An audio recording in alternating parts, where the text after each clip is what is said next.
Mistakes to avoid in SIP.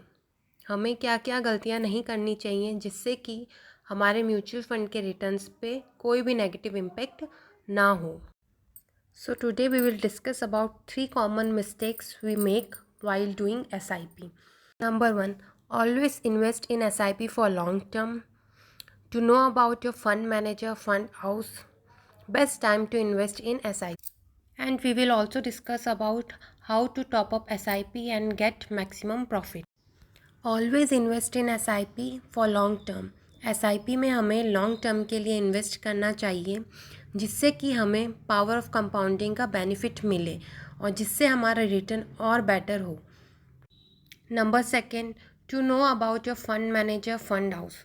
Okay, it is very necessary कि हमें जानना ही है कि हमारा फंड मैनेजर कौन है।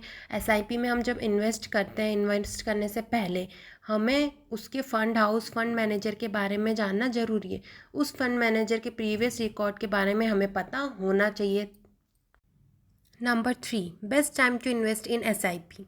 एसआईपी में इन्वेस्ट करने का today itself is the best day. जो भी सैलरीड पर्सन है उनको जब भी सैलरी आए उसी टाइम पर इन्वेस्ट कर देना चाहिए। मंथ एंड का वेट नहीं करना चाहिए और ना ही मार्केट डाउन जाने का वेट करना चाहिए। मंथ में जब भी आपके पास पैसे आएँ तभी आप इन्वेस्ट कर दें। मंथ की किसी भी डेट में इन्वेस्ट करने से एसआईपी के रिटर्न पर कोई इफ़ेक्ट नहीं पड़ता। एक कॉमन मिस्टेक है जो मैक्सिमम लोग करते हैं कि जब भी मार्केट डाउन जाता है तो वो अपनी एसआईपी को रोक देते हैं, एसआईपी करना बंद कर देते हैं। उन्हें लगता है कि अभी हमें नेगेटिव रिटर्न मिलेगा तो हम हमारी एसआईपी को बंद कर देते हैं, लेकिन ये बहुत बड़ी गलती है।